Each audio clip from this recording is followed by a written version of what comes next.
everyone, welcome to another episode of the Does It Hold Up podcast. My name is Adam. And I'm Emily. And you know what we do here. We talk about some of your favorite movies of all time and decide if they still hold up to today's standards. This week starts, well, the holiday season. So we're going all Christmas movies, guys. Mm-hmm. And we're starting with something from 2003. And this was a hard movie for me to watch again because I'm notoriously not a fan of this movie. Yeah. It stars Will Ferrell. And it's a comedy. And I just am trying. Can call it that. And I am trying so hard to not say the name of it. No, it's Elf. We're doing Elf. So if you guys don't know the story of Elf, Will Ferrell plays Buddy the Elf, who is a human who was raised in the North Pole after he climbs into Santa's sack one Christmas night and is brought back. He's an orphan. Well, he finds out that he's human, and he is told that his biological father is some bigwig CEO guy. He's not really a CEO, but some bigwig guy in New York City. So he takes off to New York City to find him, and then shenanigans happen. Well, he somehow discovers who he is and changes the lives of people around him, even though none of it makes any sense because I'm not really sure how any of it happens. It all just kind of happens. Yeah, it's there. Yeah. It exists. So that's it. That's the story of Elf. And he meets a cute girl along the way. He gets to know his family, blah, blah, blah. Who cares? No, I'm just kidding. It is. It's kind of heartwarming. This whole story of him finding his family and discovering who he is gives me real, like, Hercules vibes from 1997. Oh, especially when he goes on his journey from the North Pole to New York. Yeah, absolutely. And it's just him figuring stuff out. And, yeah, it's got some good moments in it. Let's just say that. Yeah. All right.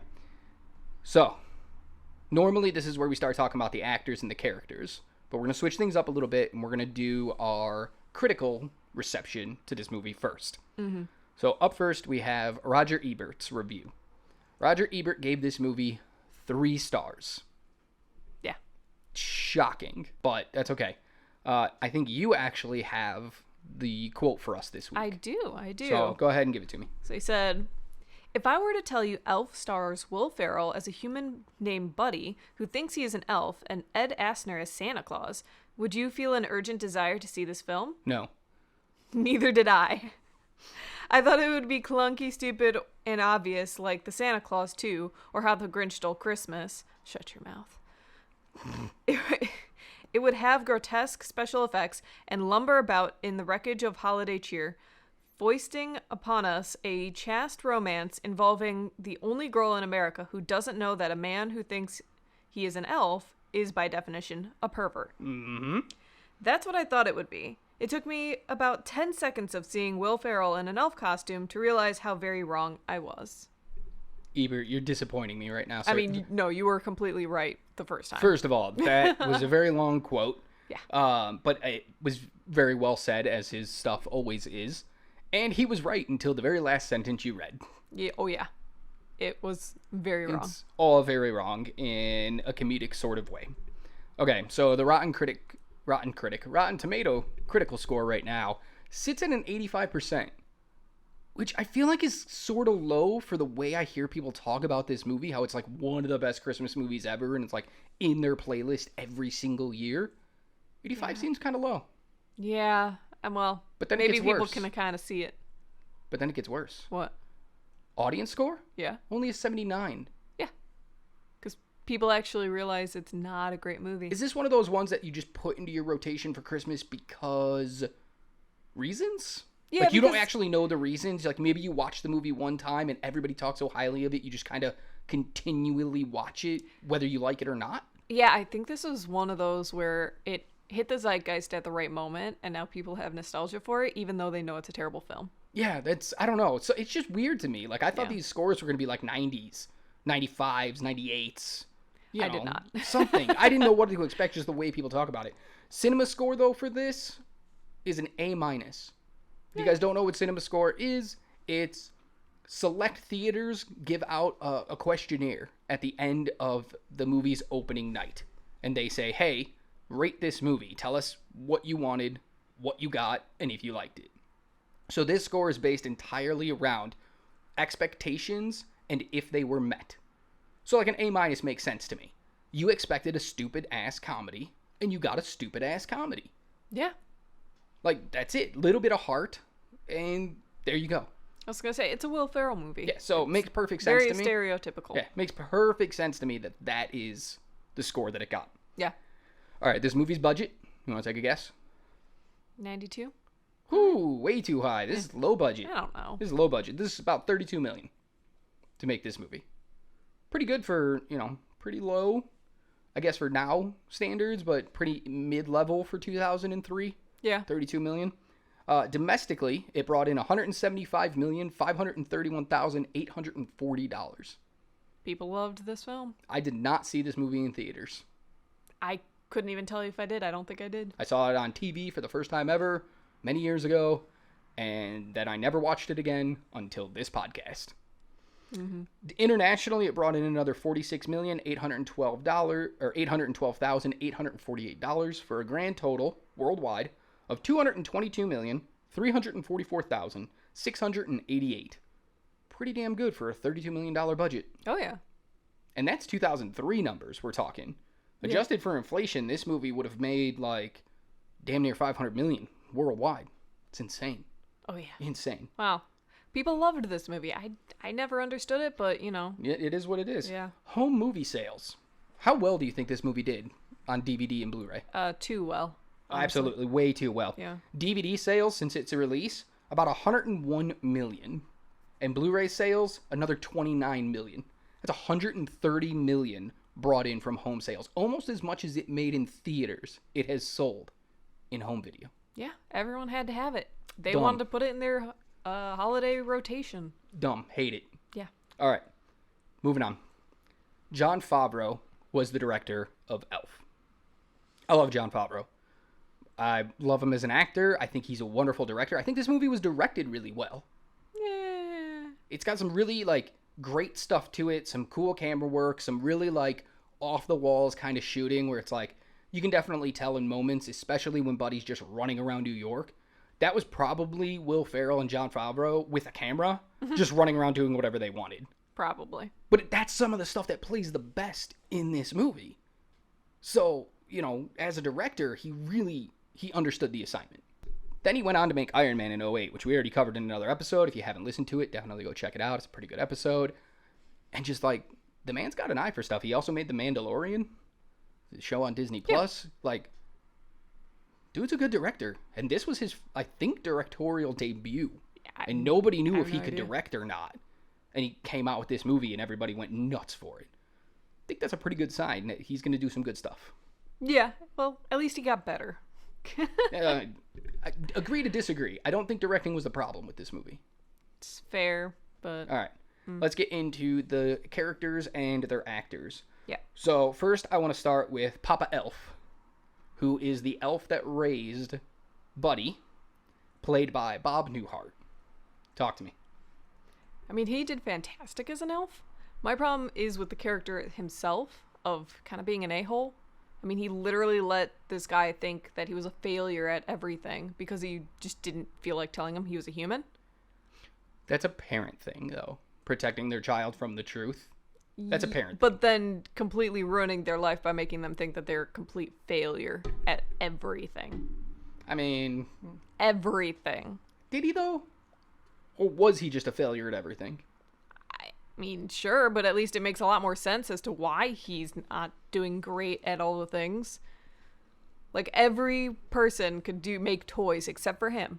So everyone looked at him as a failure. He could make toys, he just couldn't make them as fast as everybody else. So he looked at himself like a failure. 85 Etch-a-Sketches. I thought it was 89, but whatever. 85. He was 915 off the pace. He needed to make 1,000. Yeah. He made 85. Yeah. So he could. That's more Etch-a-Sketches than I can make. Sure. But not as much as apparently in elves elf can standards, it would be a failure. And this man let him go his entire life thinking it was one. That's... Okay, interesting take for Papa Elf. All right. Going hard. Yeah. Okay. Right away. Next up, we're going to talk about Walter, played by James Caan, who is Buddy's biological father. What do you think? He was too much of a jerk. Wow. Okay, you're just going hard. All right. Like nothing. You didn't like anything about this character. No, I liked how realistic he was. Like, a lot of the characters in this are really realistic in the way they go about things. It's just like they don't really lead into his change all that much. He literally goes from being jerk, and to suddenly being like, Buddy means so much to me. Like, you seriously pushed him out of your life that's not like his, 5 minutes ago. But that's not his problem. That's the writing. We're talking about the character and the actor. But that's part of the character. That's the writing. That's how they wrote him. He played it how it was written. Yes, but that also is what the character is. You can't have the character without the writing. I guess, but I mean... The actor did wonderfully. Well, James Caan's a masterpiece. Yes. Like, he is. He did wonderfully with what he was given, but what he was given was not great. All right. I get it. You don't like him. Moving on.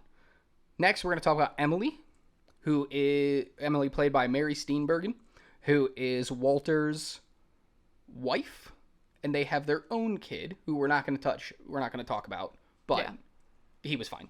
He served a role. But I really like this character, so I can't wait to hear what you have to say about her, because if you bash her, I will quit this podcast right now. Well, no. Emily is a joy. All right, I'm out. I quit. She's literally a joy. She takes everything in stride, and she just, like, tries to find the good in things. She's trying to find the way to work around things. And, dude, she literally has to deal with the fact that her husband has a kid from a previous relationship just show up randomly. That she never knew about. Well, he never knew about it either. Let's be fair. But I know many of other people who would have gone nuts over that. And instead, she's all for it. She wants him to be a part of their lives, and I thought that was great. She's great. Mary she's a wonderful actress. She gets cast in a lot of weird things, but she's always great. Yeah. I love her every time I see her.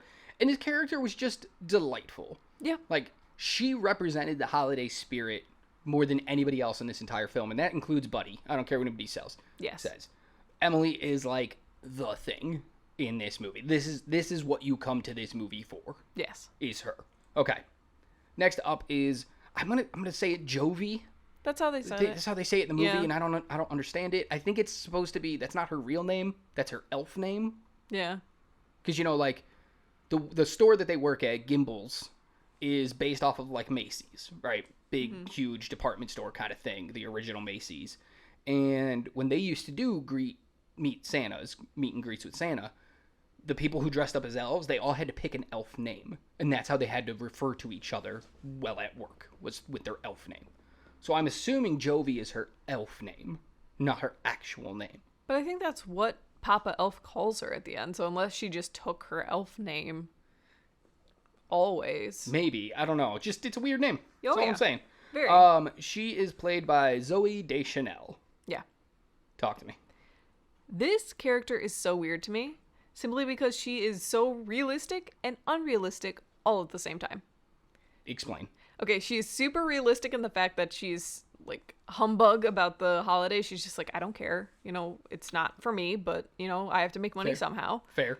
And then she's unrealistic in the fact that she ends up with Buddy, even though his whole thing is stalking her and being a man-child. Okay. So, like, her character makes very little sense to me. But Zooey Deschanel is amazing. She's gorgeous. I love her. Love her. Don't like her that much with blonde hair, though. Not gonna lie. Not great, but I love her voice in this, too. I think it's so pretty. Oh, that's just her voice. Yeah. Are you talking about a singing voice? Or singing voice. Yeah. That's just her voice. She's got a band. Oh. It's called She and Him. They put out an album in, like, 2011 or something like that. Oh. With some Christmas songs. Classic. And they do, like, weird little indie shows and stuff. She's a weirdo. But I love her. But, like, the best kind of weirdo. I thought she was great. I thought she was underused, underserved, where it's just, like, they need a girl for some reason, but I feel like you could completely remove her from this movie, and Buddy might have a more interesting story without the whole, like, I gotta get the girl. Yeah. Because, like, you come from the North Pole, you end up in New York City, you're trying to find your family, but also there's a girl. That just feels like a lot going on. There was definitely a lot going on. So they didn't use her as much as they should once they introduced her, But then, if that's the case, just don't introduce her. Just take her out of the movie. Mm-hmm.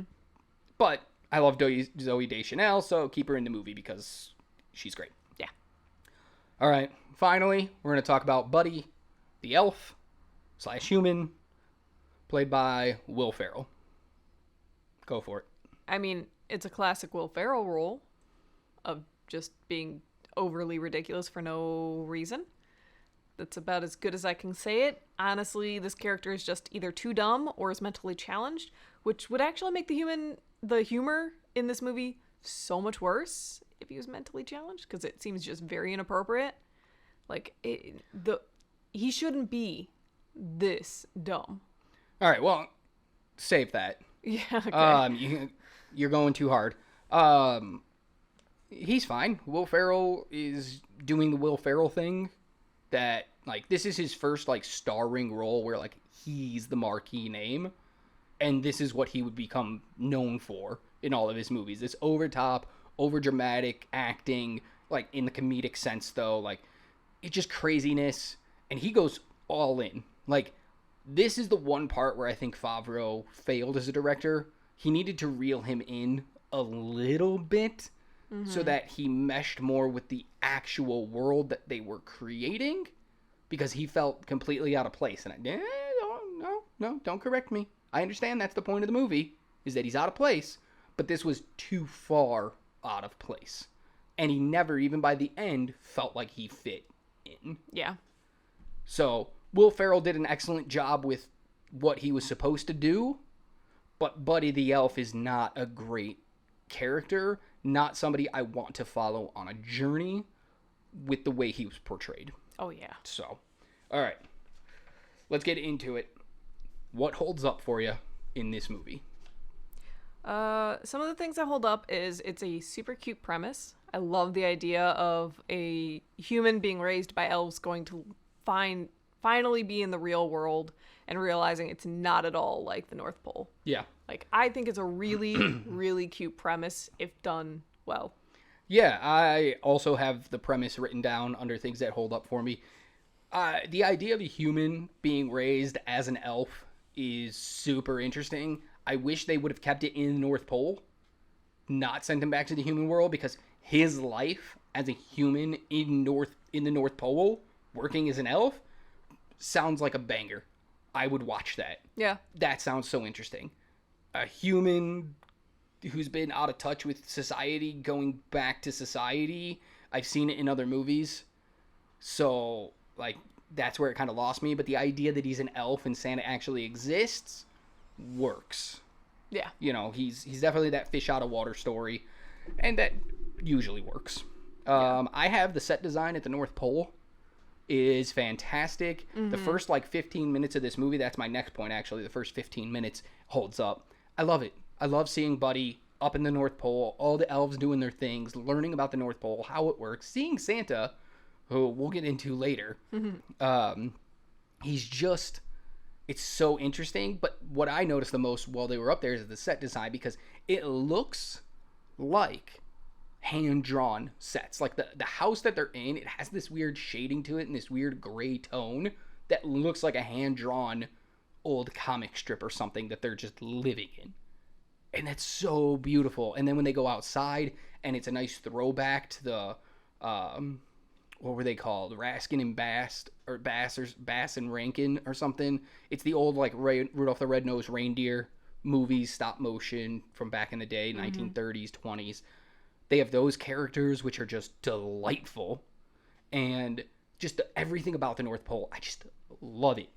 Yeah. I love it. I love it. I love it. I love it. I have something similar written down about, like, how small details like the animated snowflakes are a nice touch. Really adds to the magical quality of this North Pole. And, like, the map background that they have is just, like, the blue background that they have. It makes it more realistic as to why Buddy never thought to look outside of the North Pole. They definitely make it feel like they're in a snow globe. Yeah. Like, that is a very isolated area. So he never looked outside because that felt like the entire world. Yeah. So I thought it was neat touches there, and I wish they would have kept that throughout the movie. Just Hard that switch to level reality of detail.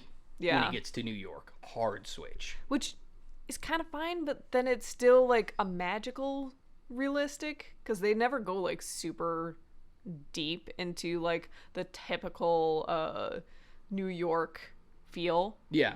So it's like you were still a little like rose-colored glasses on it. Yeah, a little bit. I don't know. Another thing that I have is, I'm going to say one name, but it includes all the side characters, some of the ones we've already talked about, the ones we haven't talked about. But Faison Love, who plays the Gimbel's store manager, is just wonderful. Like, every time he showed up, when he shows up for the first time, I'm just like, oh yeah, I love this. Yes. I'm so excited. Dude, And I love when he becomes underused. Santa. What? I love when he becomes Santa. Oh, yeah, so good. I just wish he was used more, but he Yeah. is used perfectly when he's on screen. I do love it. The whole scene where he's like, who decorated? Oh, corporate must have sent a professional. Who's gunning for my job? All right, if you guys hear anything, you call me on channel together. 3. Yeah. Yeah. If I'm going down, we're all going down. And I'm just so like, good. I love it. It's like, I know managers like that. Oh, yeah. He was so real, but so funny. He had this really, like, dry wit when everything else was over the top wit. Yeah. So, but that includes all the side characters. Everybody Buddy meets. The 2 security guards at the Empire State Building are great when they're on screen. The brother is great when he's on screen. The other elves are great when they're on screen at the beginning. yeah. It's like all the little side characters create this wonderful world, and they all deserve an applause. What else you got?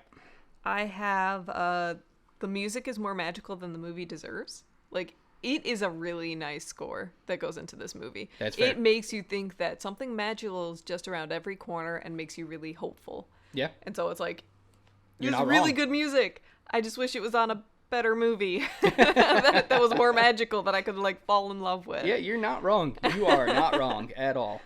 And I love some of the humor. Like, I normally detest the type of humor that's in this movie, but there's some of it that really gets me going. Like the Jack in the Box scene where he's testing the Jack in the Box and they pop up randomly and it scares him every time. Yeah. Cracks me the hell up. And Okay. every time Buddy gets hit by the car. And that is That's humor. an ongoing theme in the movie. Yeah, and that is something that I normally would just like roll my eyes at, but that one was played so well because it was music, everything's going upbeat, and then he gets hit by a car, music stops, reality is, and then he gets back up and the music starts again. And I'm like, that is the perfect way to do that bit of humor. Yeah. So it had wonderful humorous moments in it. Absolutely. It was fine. Some of the humor, like you said, worked really well, but the last thing I have in what does hold up is in the beginning of the movie, because Buddy is a 6'4" elf. The forced perspective. They didn't hire a bunch of little people.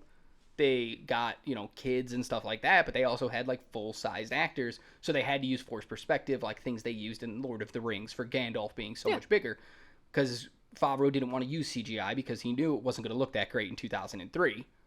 So he used forced perspective, and it's so good. There's moments where you're like, you can clearly see where the set is a little separated, it doesn't matter though. Yeah, It just if looks you're so not good. looking for it, you don't see it. Exactly. So that is Exactly. wonderful. I just love the practicality of it. It's so good. Yeah. Yeah. Yeah. What else, you got anything else in the does hold up? I really like the ending in the fact of the, getting everyone to sing to make the sleigh fly. Well, it's not that's not like the end, right? No, it's not the end, but like it's that climactic moment. Of You like everything from like there to the end. Like Yes. it's all it flows. Yeah. All right, tell them about what from that moment to the end. Tell them what works. It gets me going, I guess. I don't know how to explain it. It's that like yay moment of this film of like, oh, this is the holiday cheer that I was waiting for. That moment, like you get so down about all the people that are in this movie for the most part, and then you finally get this moment where they all come together and they sing so that Santa can go about delivering all the toys. And they don't really do it for Santa, they do it for Buddy.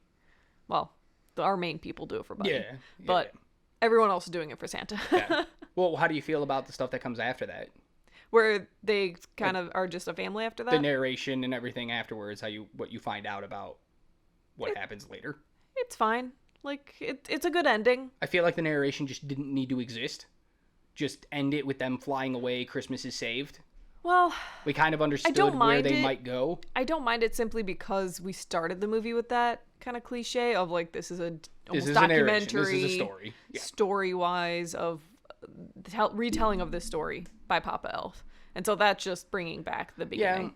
Yeah. I feel like it was a little unnecessary though, so I just want to get your thoughts on it. I think it would be better if their child was older and he was telling it to the kid, Yeah. not to a baby. Yeah. Or to the people that were literally in the story. That's fair. Like there could have been ways to make it better, but I thought it was fine. Okay. Fair. Anything else in the holds up section for you? No, that's it. All right. Going into the what doesn't hold up. Yes. Buddy's dumb. Buddy That is literally my first thing. It is so cringe because he is so Buddy dumb. is so dumb. And what bothers me the most about how dumb Buddy is, and I get it, fish out of water, don't understand things, that's one thing. But when we're in the North Pole, like, Papa Elf seems like he would understand the real world if he was there. All the other elves seem adjusted. Even when Buddy's in the North Pole, he doesn't seem as stupid. Then he gets to the real world, and it's like, holy shit. What are you doing? Why are you so freaking dumb? Especially because, like, when he's leaving and Santa's like, don't eat gum off the sidewalk. It's not candy. It's not there for you. First thing he does, eats gum off the sidewalk. It's off a railing. I have to turn away. Every freaking time that scene comes on, I have to freaking So turn away. he listens to Santa all the time on everything except for this. Yeah. He's just so dumb. It's just hard to get behind that character because I'm like, you're an idiot. Like, I don't care what you're doing because it just bothers me. I mean, he literally is portraying like a 4-year-old. Right? But like a 4-year-old with ADD. And they try to retroactive fix it with the doctor who's played by Jon Favreau in the movie, who's like, oh, when he saw you, he must have reverted back to a childlike wonder type thing. And it's like, no, he's just dumb. Yeah, because he literally stays that way until the very end. Yeah, I hate it. Less is more in this instance. Right? Like he didn't need to be that bad. Like, seeing the world like it's magical because it's all new, that's one thing. But, like, playing hopscotch in the middle of the street, taking papers back and forth, like, I get you didn't have elves handing out flyers up in the North Pole, but you understand when something's being given out, you just take one and you move on.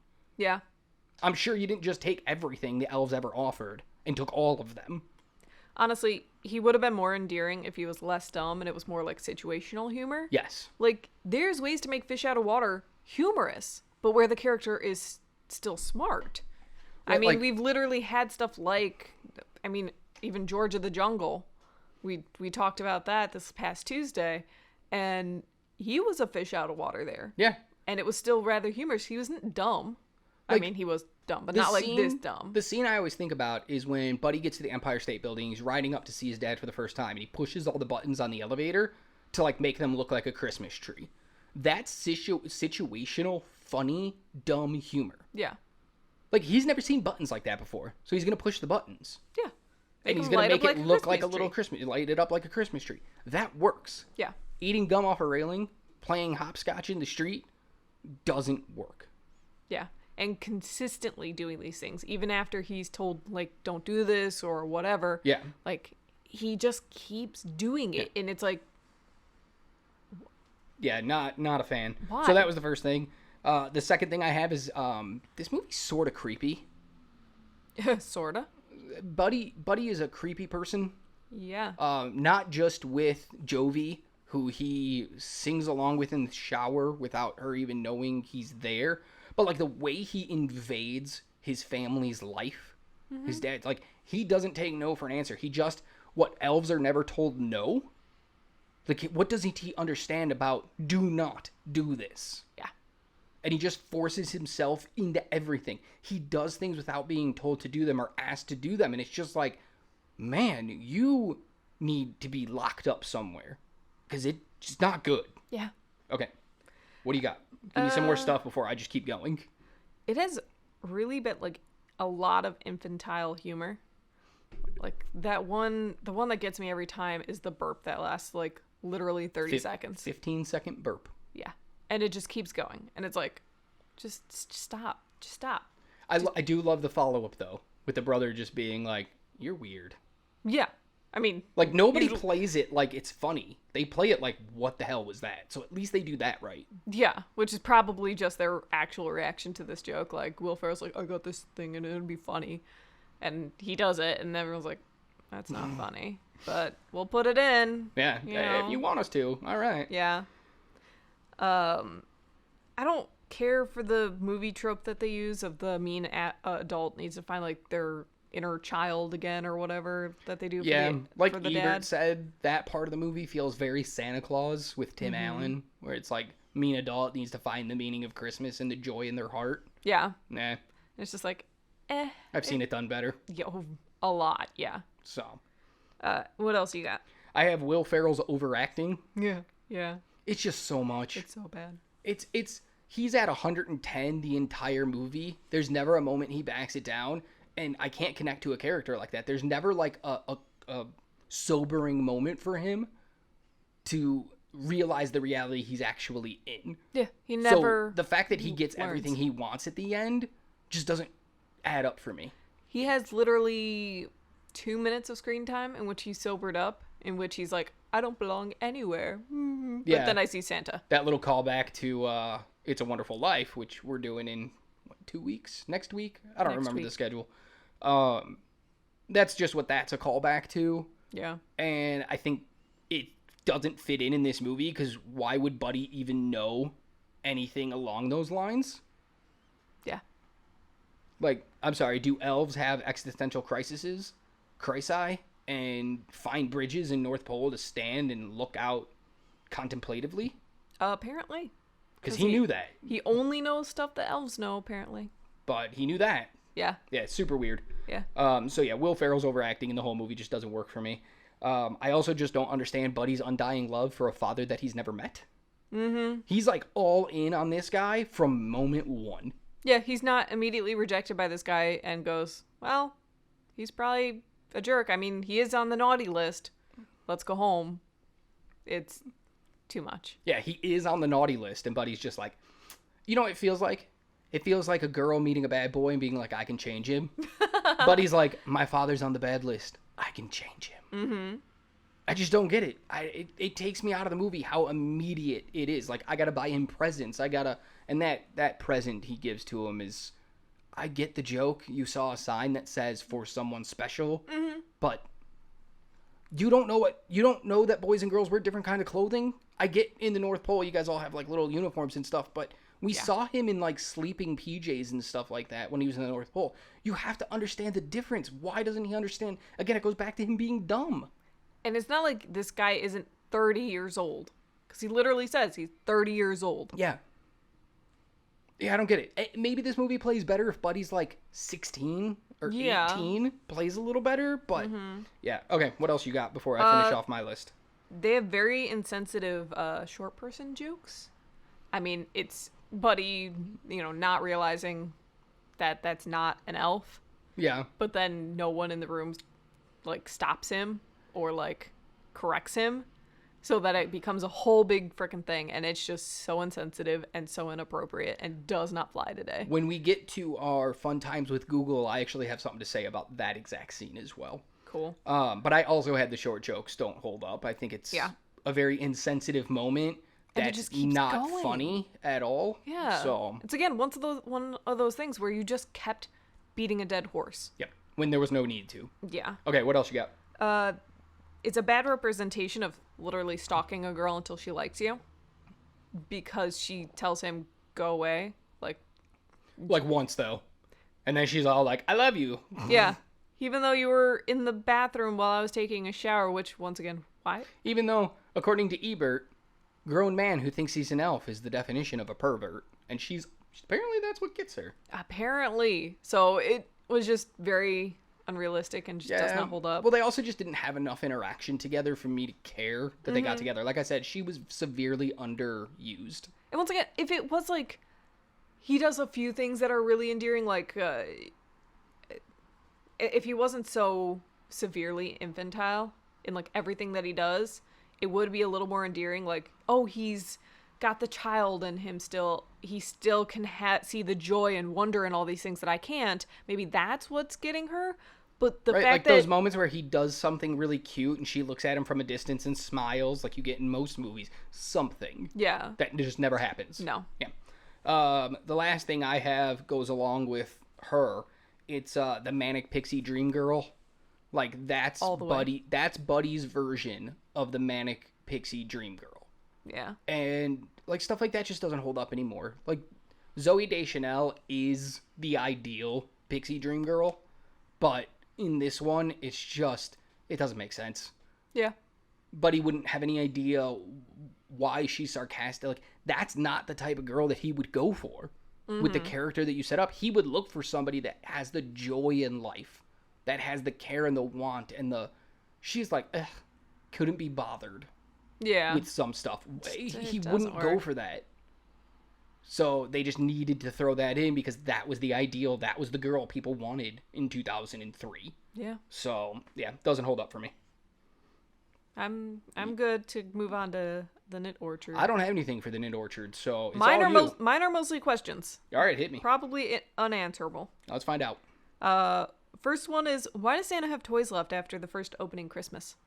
Like there's toys in the bag. That's how Buddy gets to the North Pole. Sneaks in, yeah. Yeah. Why are there toys left? You know what? Maybe he just decided last minute kids were bad and didn't get toys. Oh, they stayed up too late. Yep. And he was like, nope, they're trying to catch me. Keep going. Okay. All right. What else you got? Why don't they give Buddy a job he's good at? So, like, they keep making him make these toys when there's other things that he could do as a person his size at the North Pole. Right, like he should be stocking shelves, Yes. hauling things, moving things, Yes. building things, like bigger things. Yes. Yeah, they make him make these little tiny toys. Yeah, it's like you are setting him up for failure in this moment. And Because it's funny, not acceptable. I guess. Yeah. All right, what else? Why does Walter have Buddy size clothes? Like, he takes him to work, and he's suddenly in, like, a suit and jacket that fit him. I just assume they went shopping. Yeah. Because it's clothing that's very reminiscent of Walter's, Yeah. meaning it was like, oh, we got to make him an adult. We got to get him. So they probably just took him shopping.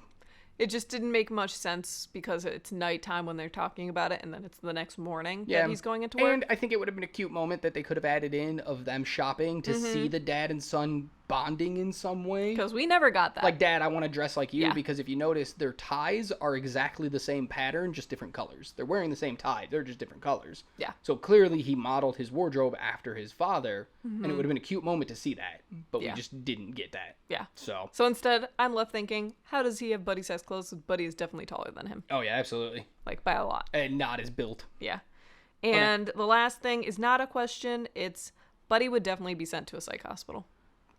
100%. After the first day there. After first day there, he would be involuntarily checked in. Yeah, probably. It's not even. Yeah, a I joke. mean, once Walter finds out it's his actual son, he would have been like, all right, we need to get him help then. Yeah, it's not, oh, take him home and get him ingrained in your family life. Like, let's have him around your preteen boy. No. Yep. It's get him the help that he needs if you think this guy isn't telling the truth. Like, Absolutely. he honestly thinks he's an elf. You guys don't think elves exist. He would need help. Absolutely. So, All right. that's all for my nits. Cool. Moving on to fun times with Google. You are all for this one. Okay, cool. I only have 3, but they were interesting. So your favorite little like Jack in the Box scene, Yeah. completely. So those are not normal Jack in the Boxes. Yeah, they could shoot. They could. They were remote controlled by Yeah. Favreau himself. So he picked and choose when to pop it. So Will Ferrell's reactions in that moment are pretty genuine because he didn't know when they were coming out. Yeah. And that's brilliant. That's awesome filmmaking right there, where Yes. it's like, you need a genuine reaction, find a way to get it. Well, it makes me think of the Die Hard moment where they were gonna let him go on 3 and let him go on 1 instead. Yeah. 2. 2. Sorry, I can't remember the character's name, but yeah, where they just drop him. Yeah. And it's like the shock face is real because he didn't know. Yeah. Yeah. Okay, so if you look really closely, this might be a fun fact in one of our shorts coming up, because those people don't listen to this podcast. And if you do listen to this podcast, I love you. Thank you. We appreciate that. Let us know on the video then. Yeah, absolutely. Faison Love, the manager of the store. If you look really closely, you can see his name tag says Wanda. His name's not Wanda. Yeah. Originally, the comedian and actress Wanda Sykes was going to play that role, but she had to drop out due to, like, other reasons, you know, like time, scheduling, whatever. So Faison Love took on the role, but demanded that he get to keep the Wanda name tag. That is funny. So he's just named Wanda for some reason. I love it. And if you don't know the backstory, it's really confusing why this big man is called Wanda. He chose his elf name. Yeah, he did. It's great. And it's just such a weird little thing to notice as well. And my last fun times with Google is, and it goes back to something you said earlier when it comes to the short jokes. Jon Favreau has said in interviews, Buddy 100% knows when he is being bad and doing something wrong. He said, watch the movie again, you'll notice little things in Will Ferrell's performance. He knows when he's being bad and doing something wrong. And that changes the entire complexity of this movie for me. It just makes him an a-hole. Yeah, complexion, not complexity. Changes the entire complexion of this movie for me. Because in that moment, Peter Dinklage is screaming, call me an elf one more time. And you watch Buddy hesitate, and then whisper, he's an angry elf. You knew in that moment you shouldn't have said something, and you said another thing. Yeah. And Favreau has said in interviews, Buddy knows. That's not okay. So now he's not dumb, he's just an ass. Yeah, and that makes this movie completely unwatchable. Like, I will never be able to watch this movie again because of that. Well, if you didn't know that, that's what we're basing this on. Yeah. When you come to your final decision, it's based not on that knowledge, on the movie itself. Yeah. All right, that's all I got for fun times with Google. So let's move on to hot takes. Awesome. Hot takes.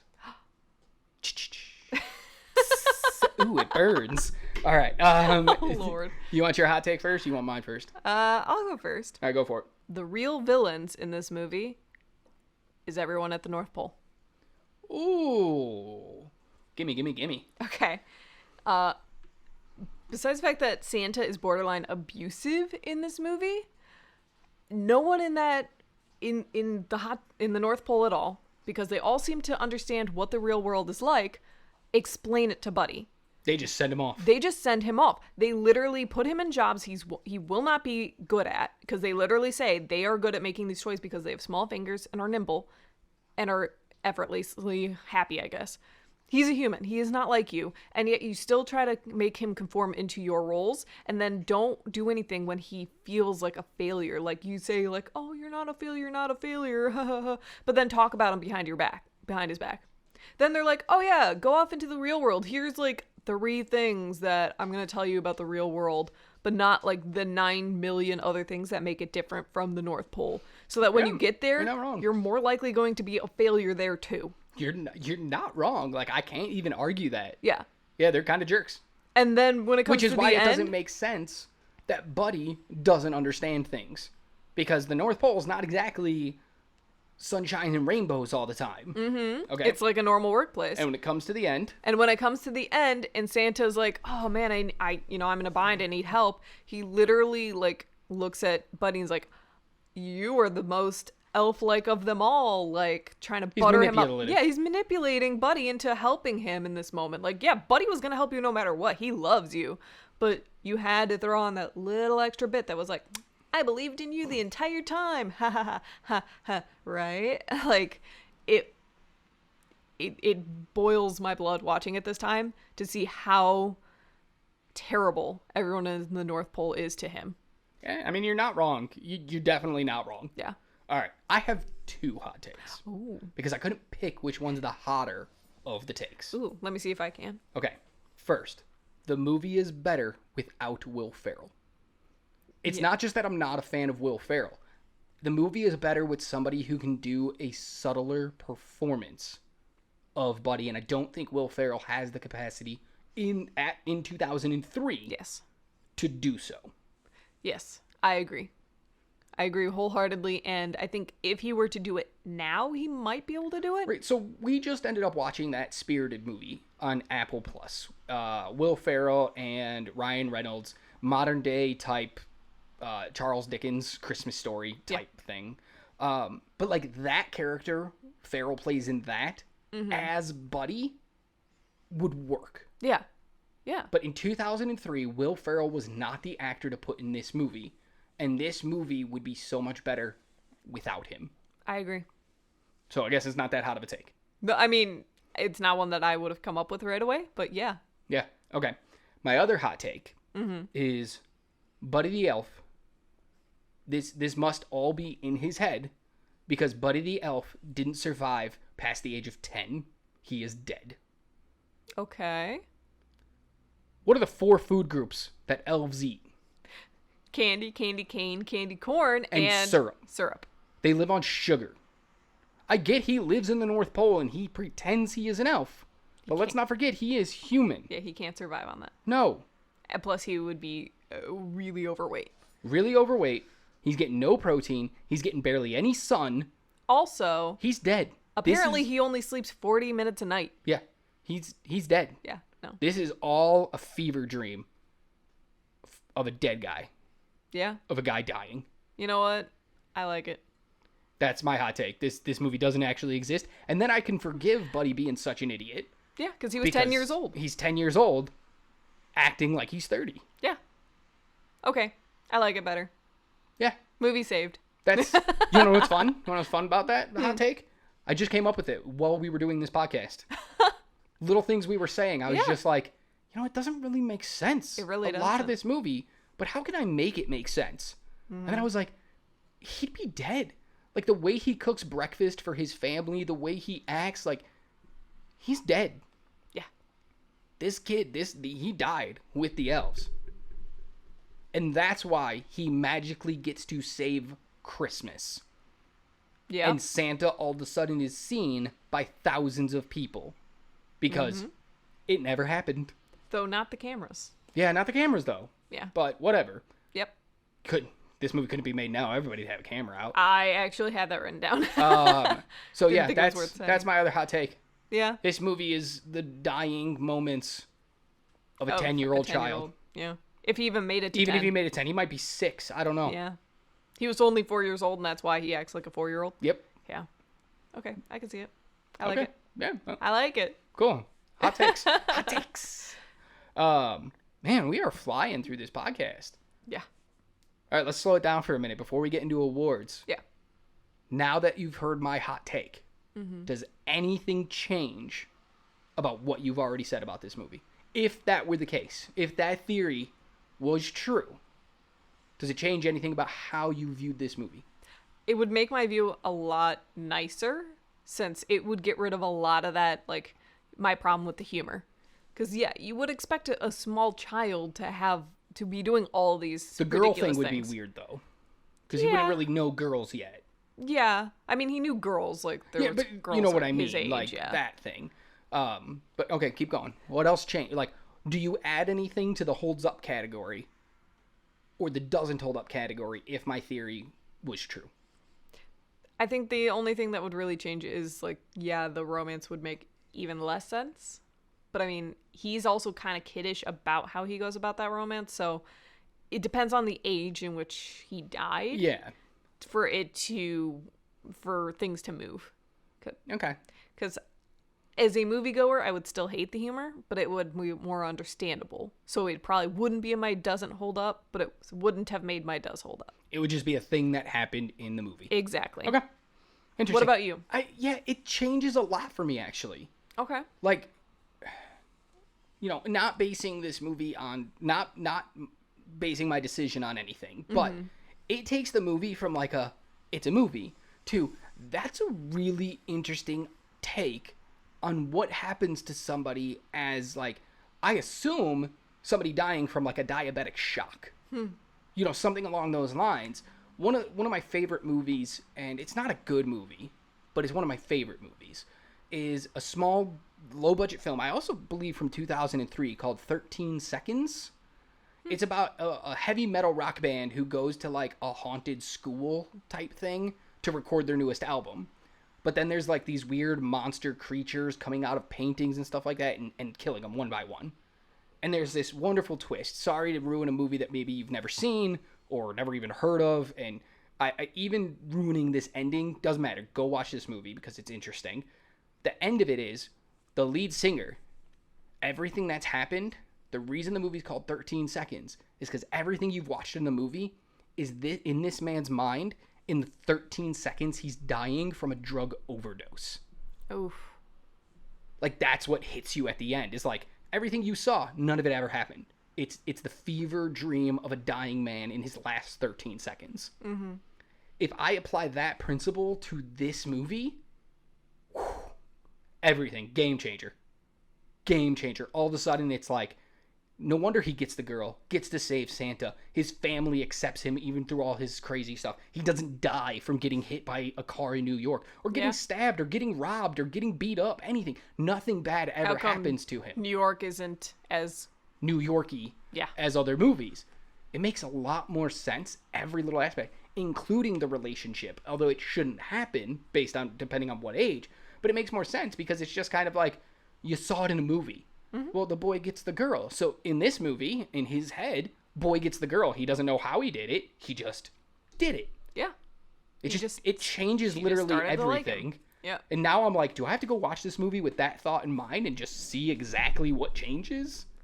Yeah, it would be interesting. And then it could be, the Papa Elf actually reading the story of this kid and like making up the ending of him. Something. So that, they could explain to all the other kids that were around his age what happened to him. Yeah. Or Papa Elf is just literally the angel of death. Yeah. Telling us the story. I don't know. It's just interesting. He died while in Santa's bag. Right, like, well, that's a little too young. But yeah, like, I don't know, just weird. I just thought about it. Like, he's dead. Okay. Now that I sufficiently just burned a couple minutes, let's get into our awards. Yeah. First up, we have the most replayable scene, which is the scene that if it's on, you will watch it, maybe rewind it and watch it again, and then finish the rest of the movie. What do you got? Well, I didn't have one that could finish the rest of the movie, because... Yeah, no, just give me your scene. My favorite scene, the scene that I like replaying, is Buddy decorating the shop. Doing all the crazy things to decorate the shop when he's still working there. Yeah. I love that scene. I think it's so cute, the many things that he does to make the shop look great, and then the reveal of it after is a lot of fun for me. It is. It's really cute. Yeah. I enjoy it. That's one of those scenes where I'm like, yeah, I like that. That's the joy in my heart that I think this movie was looking for. Yeah. Gives it to me right in that moment. My most replayable scene, it makes me giggle every time I've seen it. I've seen it in clips. I've seen it when I've watched the movie the 2 times I've watched this movie. Mm-hmm. It's after they bring home the tree to his family's house and they put it all up and they're decorating it. His brother walks to the front of the camera to do something, and we see Buddy in the background just run and jump on the tree to decorate it, and then the tree just tips over and crushes him. Yeah. And it makes me laugh so much because, yeah, that seems kind of real-ish. Yeah, he was trying to get the star on the top of the tree. Yeah. So it's like, how do you get up there? What do you do? And he's like, I got an idea. And I'm like, as a teenager, yeah, I'm dumb. I would have done that. Yeah. I'd have been like, yeah, no, I can totally get it. Don't worry about it. Yeah. Jump, crash, burn. Be great. Heck, for all he knows, that's exactly how the elves, for all we know, I should say, that's how the elves do it. They just jump up and go, because ding! They are light enough, they don't tip the thing over. Yeah. Yeah, I don't know. It's just, I giggle every time it shows up. It's so funny. All right.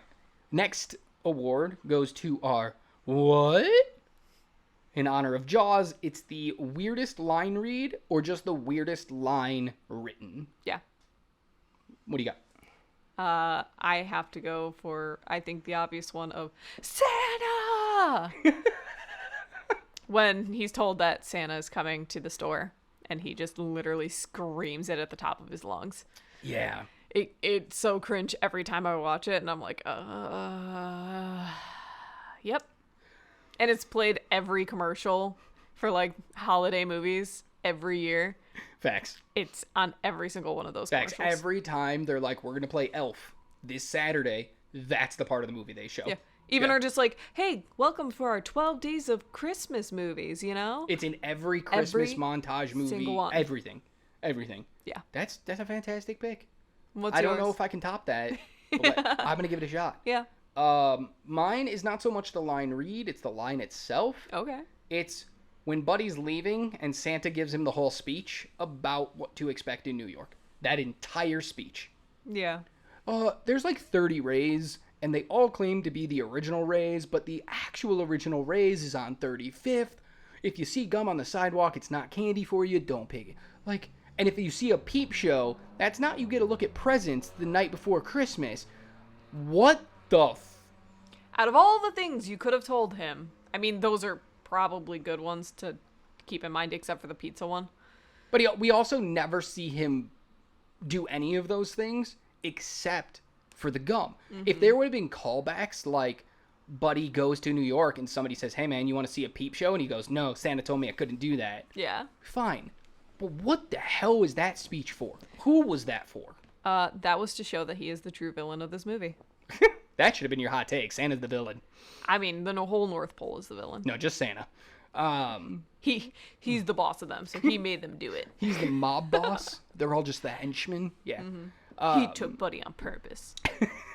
He left that bear out there enticing a child to come in. And he used his magic to put down the gate holding the baby in. It was like, get in the bag, baby. Yep, just so he could torture this poor Did you see the way human. he even looked at him when he was eating the cookie at the beginning? He looked at it with malice in his eyes. Yep, he is the true villain. Damn, that's it. This is, oh man. Santa is not, hot take. It's not Santa. It's Krampus. This whole thing is he's not been in the North wonder Pole. there's no cheer for his sleigh.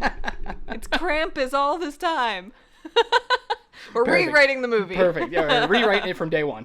Okay. Yeah, just that Santa speech. I hate it. I hate It's every so moment of bad. it. I can't deal with it. So, It's so bad. all right. Do you have a scientist award for this one? I do. Okay. And it's one of my So, the moments that crack me up every This single award time. is the, I'm somewhat of a scientist myself award in honor of Spider-Man when Norman Osborn says that to Peter Parker. It's such a meme-worthy moment. Yes. And so this is for the scene that's most meme-worthy. Yes. Go. For me, it is Buddy being hit by the car when he's walking across the street. Because it was literally, I see it in my head. Everything's going great. I just got a new job. Bam. Got fired. Well, I think, I think it Reality. was the original one. It's Yeah. switched now to the Joker from 2018's Joker where he gets hit by the car walking across the street because that one's meme to hell. But I bet Buddy getting hit was probably the original meme of that. Getting ready for Christmas. Bam. Turns out it's not even Halloween yet. Yeah, Like, like, it could be for anything, and it would be great. yeah. Do you have one? I don't. I don't think anything in this movie really Warrants it? worth a meme, Yeah.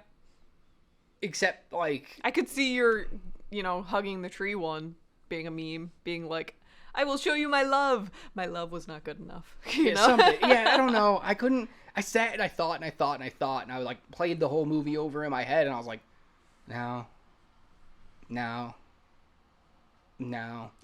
I just couldn't come up with one, but so I just left mine blank. That's fair.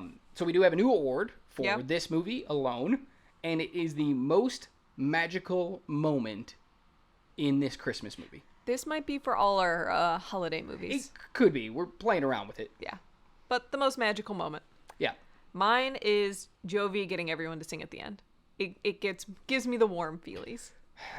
You're too easy. I know. It's like you got the movie got the exact response it wanted from you. Out of that single moment, yes. Yeah. Her standing up on that, carriage, getting the courage to singing, and getting everyone to sing, especially as it goes further than the people gathered there. It goes through all the people watching the TV, which I didn't put in my notes, but like not everyone, especially those kids, would be watching this news channel at this given moment. Do you know what?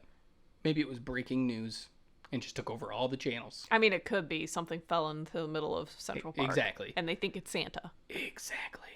Yeah, that's a pretty good moment. What about you? Mine is the reveal of the decorated store. that Buddy stayed up all night decorating. Yeah. It's so magical. Yeah. Like, everything he did. Like, First of all, he's human, so there's no way he did that all in one night. That's just we insane. we don't talk about that. Yeah. It's literally a magical moment because I'm pretty sure magic happened in that moment. Mm-hmm. But it's just so nice. And just the way, like, it is full on, like, head to toe. Pretty much that entire montage of him doing it leading into the reveal is just perfect. I love it's it. So good. I want my house to look like that until I run into the stuff like at Buddy's house, how his dad runs into hits his head on a snowflake hanging down, and so he keeps ripping it off, and it's like, I know that would be me, but the first day of it I'd be like, oh, I love it so much, and then I'd be like, no. My second place for this, because I had two, my second most magical moment, and this is my kind of magic because it's hilarious, is when he serves them all breakfast, and then he's like, I built that rocking horse. And Emily's like, you built that? Where'd you find the wood? And then it just shows the busted ass TV stand, the TV on the ground, and everything's just busted up. Yeah. It's just so magical. Mostly because it's that idea of, like, imagine the other things you could do with this, but then, like, Buddy sees the world in a completely different way, where he doesn't understand what a TV is, so he doesn't care. Yeah. And just he builds this horse, and it's just like, it's so funny. That moment got the reaction out of me that they were going for, where I giggled. Yeah. So, it was magic to me. Fair. All right, last two awards. Mm-hmm. The Jar Jar Binks Award for, obviously, Jar Jar Binks, for the item, person, scene, something in the movie that holds up the worst. Not anything you've already mentioned. It's the thing that holds up the worst out of this movie. Go. Buddy. Okay. Damn. Mostly just how childish he is. And, I have to go based on the movie, not as you described it, where he died as a child. If he's a grown-up adult, it does not work. It holds up the worst because it's just so cringeworthy that I literally wanted to turn the movie off. Not even like 20 minutes. As soon as they left the North Pole, I was like, I'm done. I don't want to watch this anymore. Yeah, I mean, that's fair. I have the creepiness of a grown-ass man who thinks he's an elf. Yeah. Because to me, it's like having a childlike wonder is one thing, but like, again, he's stalking his father. He's stalking the girl at the store. Mm-hmm. Like, he stalks his brother Yeah, at I was school. just about to say that one. It's everything he does is just creepy and cringy, and that's what holds up the worst for me, is he's not likable. No. And he's supposed to be likable. Yeah. Sure, like, you're going to laugh at stuff he does, but think to yourself, are you laughing because it's funny, or are you laughing because it's a grown-ass man doing it? And whatever your answer is should dictate how you feel about this movie. Yeah. Okay, final award. The Paul Rudd Award, because that man never ages. He holds up really, really well. So this is for the thing in the movie that holds up the best. Yes. What do you got? The music. Ooh, The score. That's interesting. I think it is so magical and really makes me want to, like, be hopeful and believe and have that childlike wonder that they wanted to get out of you in this film. It was there for me, and I loved it. I could put that music on for the entirety of the holiday season and just be happy. Okay. Yeah, it's a good score. It really is. Like, if it shows up on my playlist, I'm probably just going to let it play. Mm-hmm. Yeah, it's a good score. I have Mary Steenburgen as Emily. I think she's just great. Yeah. I think everything about that character is just wonderful. How accepting she is of this man. Like, but she knows something's off. Like, that's the best part. She doesn't just go, arms open, welcome him in, he's family, everything's perfect. She's like, he's a fucking weirdo, but he's our weirdo. So we should take him in so that we can help him. Like, everything about her, like, when, you know, your most magical moment of singing at the end, the only reason it continues is because Emily jumps in to get the crowd going. Even though she can't sing. No. In that moment. No. But, like, she sees Jovi singing, and people might just be like, oh, look, a caroler, let's listen, and not join in. But then Emily's like, well, damn, let's do this. Yep. And she gets the crowd going. I don't want to take away from Jovi because she starts it, but Emily's the one who gets it really, the momentum going. Yeah. Just every time she's on screen, I'm eyes glued. I'm watching. You know how Santa has a nice list? She just is the nice list. Right? Like, it's not even called the nice list. It's called the Emily list. Yeah. And just, you're like Emily, you're on that list. Yeah. She's wonderful. She's my favorite part of this movie. She's so pure. I love it. And that will never change. She's so good. Yeah. And just such a great actress, too. Like, she makes me have that joy in my heart for the holiday. Yeah. Because she is that joy. That's and it. The movie should have been about her. Correct. Another hot take. Got lots of those for this movie. I had to narrow it down to the one that I even said. The two? You had two? Well, yeah, but the other one I just thought of when I was actually taking my notes. I kind of want to hear your other ones, to be honest. We'll do that later. I can go on like 45-minute more rant on this podcast just about my other hot takes. Like, my other hot take, Buddy should have never left the North Pole. Yeah. What was the point? What did he expect to accomplish? Knowing what he is, I guess? You're a human, dude. You know what humans are. Yeah. Other hot take.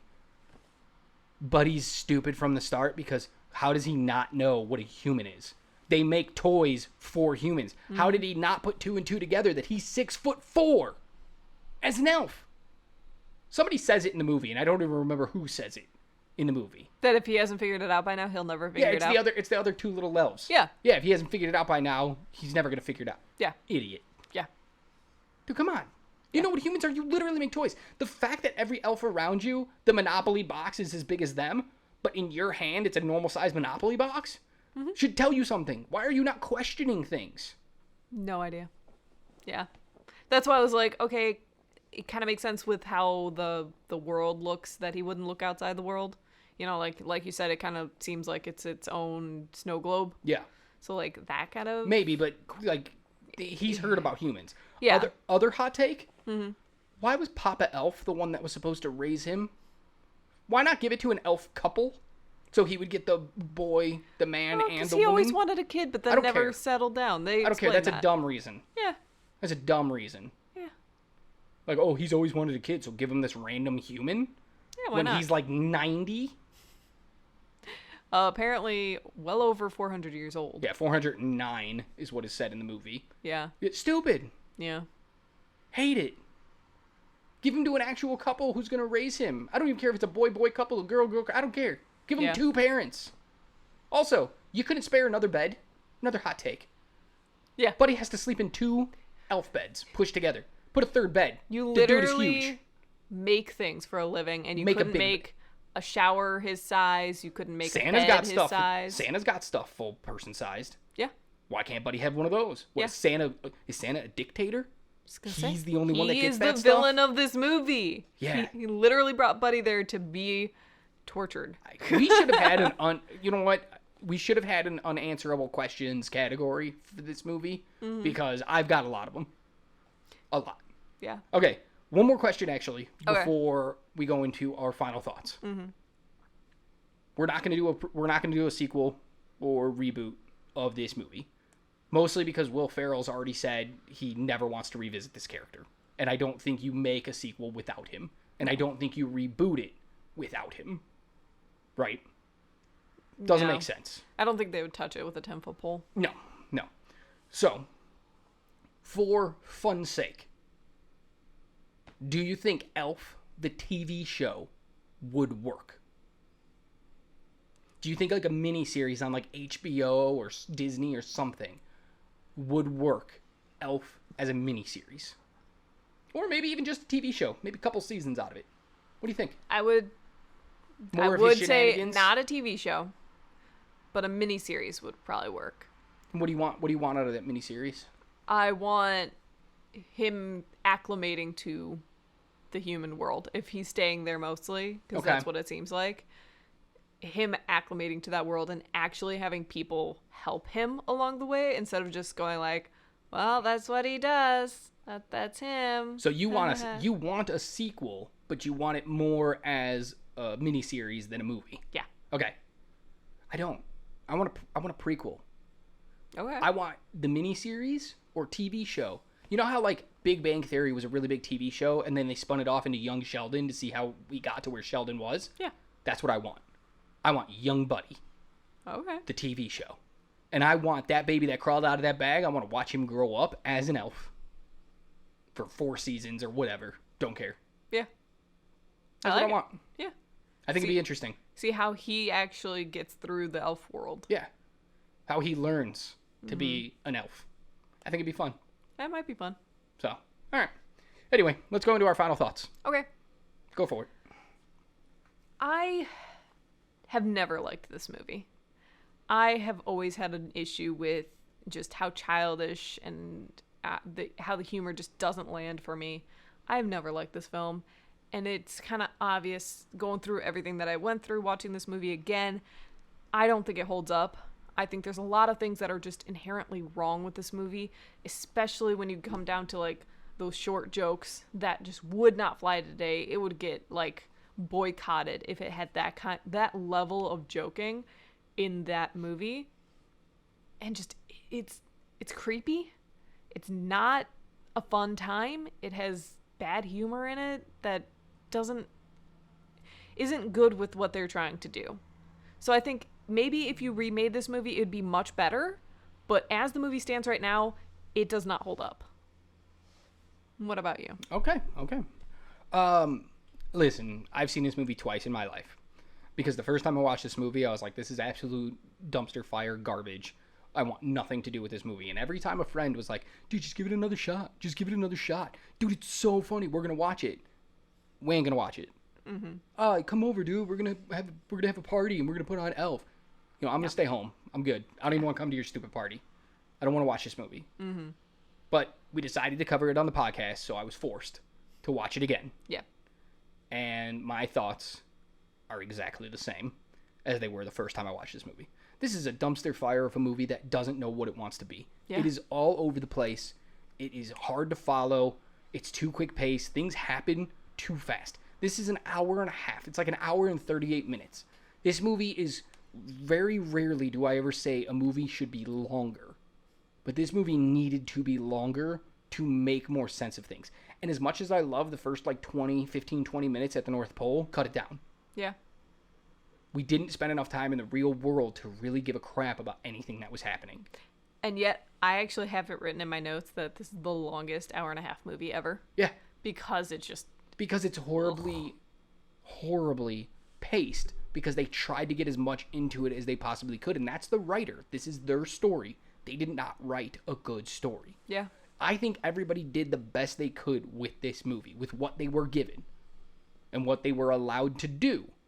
But man, it's a hard watch. It really is. And if you're a big fan of this movie, I'm sorry. I don't mean to bash one of your favorite movies, but that's the whole point of this podcast, is to discuss whether or not we think something holds up. And it doesn't hold up.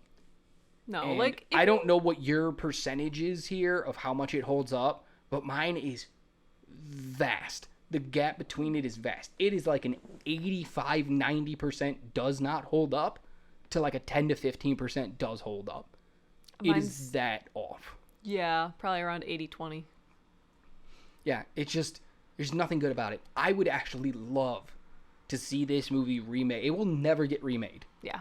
But I would love to see this movie remade with a better writer and a more subtle portrayal of Buddy the Elf. And I think the premise and the foundation of this movie is the 15% that I absolutely love. That's exactly the point that I was just about to say is we love the premise. It's a great premise. It could make a really cute holiday movie. Again, if you came to me and said, hey, you want to go see this movie about a human who is raised as an elf, who is then put back into the real world at 30 years old and his struggle to fit in and find his place. Yeah, I'm in. 100%. But the minute you say, it's a really stupid comedy and Will Ferrell overacts the whole time and it's really creepy and it doesn't tend to make any sense. Yeah, I'm out. I'm checking out. I'm done. Yeah. But the premise will hook me every single time. So that's where we land, guys. It's unanimous. This movie doesn't hold up. No. Does that mean you can't watch it and you can't get some enjoyment out of it? No. Watch it. Enjoy it. But understand that in today's society, that movie doesn't get made the way that it's made. Not at all. And if it is, it's not a hit. It comes out on Netflix and then people forget about it in a week. Yeah. That's it. Just doesn't hold up. Yeah, they would have to change quite a bit about it for it to be made today. Exactly. All right. Well, where can you find us? You can find us on Twitter at DoesItHoldUp13. You can find us on Instagram at DoesItHoldUp13. You can find us over on TikTok at DoesItHoldUp_ between each word. You can also find, we have a Facebook page, Does It Hold Up? We also have a YouTube channel, Does It Hold Up? Look for the profile picture. It's the same profile picture for all of our sources, so that way it's easy to find us. Come follow us, come subscribe, come follow, come do all that good stuff. We put out movie reviews on YouTube, for new movies that we're watching, and, we just put one out for Glass Onion this week, and Disney Strange World. Yep. We're going to go check out The Fabelmans soon, hopefully. If we haven't already seen it before this podcast comes out, hopefully we're seeing it this weekend, so we can get a review out for that one as well. Yep. So come subscribe to us on YouTube. We also put out daily fun facts about movies, things maybe you didn't notice in a movie, maybe things you didn't know about the behind the scenes of a movie, just little, 25-second shorts. They're always a good time. Have a lot of good conversation about those. But come follow us on all of those platforms. And if you like our podcast, you can find us on Linktree. There's a link in the description here. Click on that. We would love some support from you guys as well by clicking on that and checking out everything there. What else? Am I missing anything? No, you pretty much covered it. Excellent. All right.